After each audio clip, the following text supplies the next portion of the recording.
Ayan na mga boss, nalagay ko na yung scissors at saka yung outlet. Papaliwanag ko na sa inyo. Bali ito po yan yung dilaw po, yan po yung line 1, yung naka may jumper. Tapos itong kulay blue, yan po yung line 2. Bali jump po yan sa saksakan. Kaya pag nagsaksak na, magiging 220 yan. Tapos dito naman sa kabila, yung kulay itim na ito po, yan po yung return ng ilaw. Kaya pwedeng pagsabayin yan, saksakan at saka yung switch.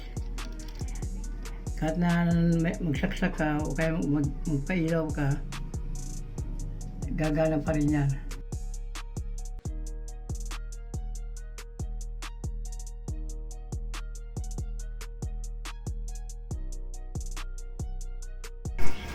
Ayan mga boss, ang gagamitin ko para doon sa CR. Ayan. Bali, kakabitan ko yun ng isang switch saka isang outlet. Ayan. Tapos itong box, shift tackle at saka itong Johnson box. At yan ang gagamitin kong wire. Ayan. Sari-tasyo lang. At dito ko lalagyan sa CR. Kata ko sa inyo. Ayan, dyan ko ikakabit yung box dito sa banda. Tapos yung shift tackle, ayun, dun sa may pinakagitna niya ng bakal. Tapos dyan ko siya paladaanin. Yan.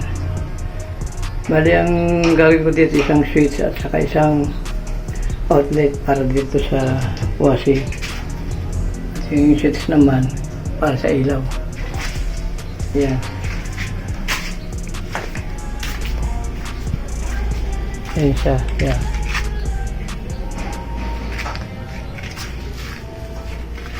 Tapos dito ko siya padadaanin sa ilalim ng bubong. Ayan. Tapos doon ako kukuha ng linya. Yung pinakabitan ng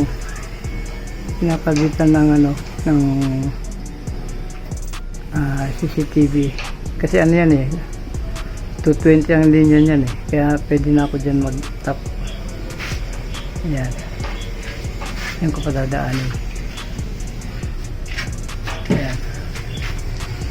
Sige mga boss, umpisahan na natin.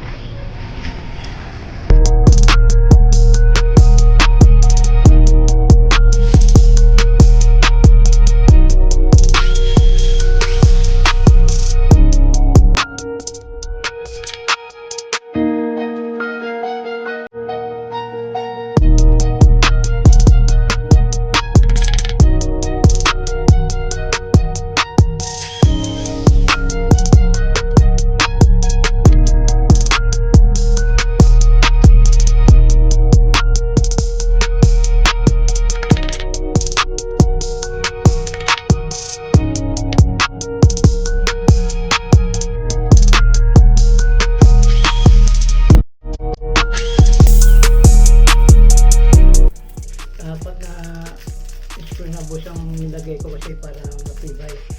Kasi para pag sinaksak yung itong washing, hindi siya mahugot pag binunot. Kasi pagkadalawa lang, baka mabunot. Kaya ginawa ko ng 4.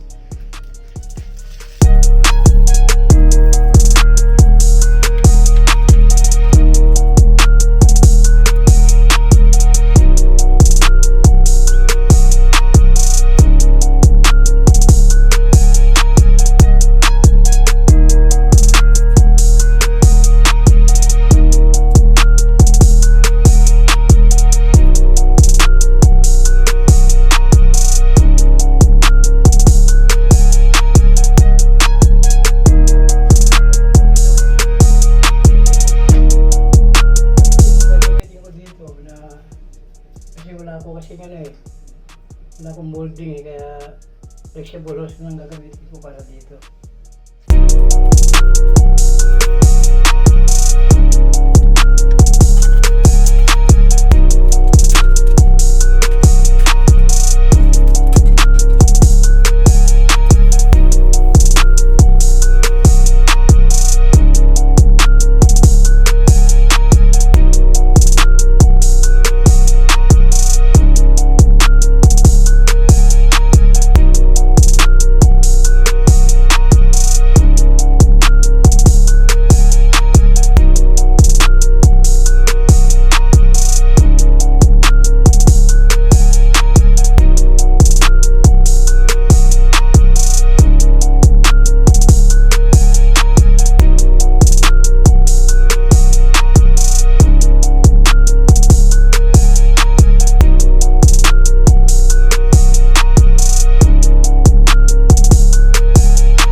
palang tatlong wire, yung dalawa po rito, yun ang 220 po ito, yung dalawa. Yung may nakalagay na tape at saka yung blue at saka dilaw, 220 po yan. Tapos ito po yung itim, yan yung return para sa switch, yan, yung itim. At dito naman sa taas, ito po yun sa ilaw, yung may dalawang tape. Ayan, yung may dalawang tape. Ito yung return. Tapos ito yung dalawa na ito, yan yung sa power natin, yung 220. Ayan. Papakita ko sa inyo mamaya pag naikabit ko na yung outlet niya saka yung switch. Kabit ko muna para makita nyo, para sigurado. Ayun na mga boss, lagyan ko na ng wire. Ito palang tatlong wire, itong dalawa po rito, yun ang 220 po ito, itong dalawa. Yung may nakalagay na tape at saka yung blue at saka dilaw, 220 po yan. Tapos ito po yung itim, yan yung return para sa switch, yan, yung itim. At dito naman sa taas, ito po yun sa ilaw, yung may dalawang tape. Ayan, yung may dalawang tape. Ito yung return. Tapos ito yung dalawa na ito, yan yung sa power natin, yung 220. Ayan. Papakita ko sa inyo mamaya pag naikabit ko na yung outlet niya saka yung switch. Ayan. Para maintindihan nyo ng mabuti. Ayan. Bali ito po siya, ayan. Ayan. Isang switch at saka isang saksakan. Ito po yung likod niya, ayan. Ito yung naka-jumper na ito para po sa saksakan yan. Dito yan sa line 1. Ito sa dilaw yan. Yan, sa dilaw yan. Yung may jumper. Tapos itong blue na ito, para dito naman po yan. Isa sa saksakan dito sa puti. Ay dito sa saksakan yan. Itong blue. Para magkaroon siya ng 220. Ayan. Ikakabit ko muna para makita nyo, para sigurado.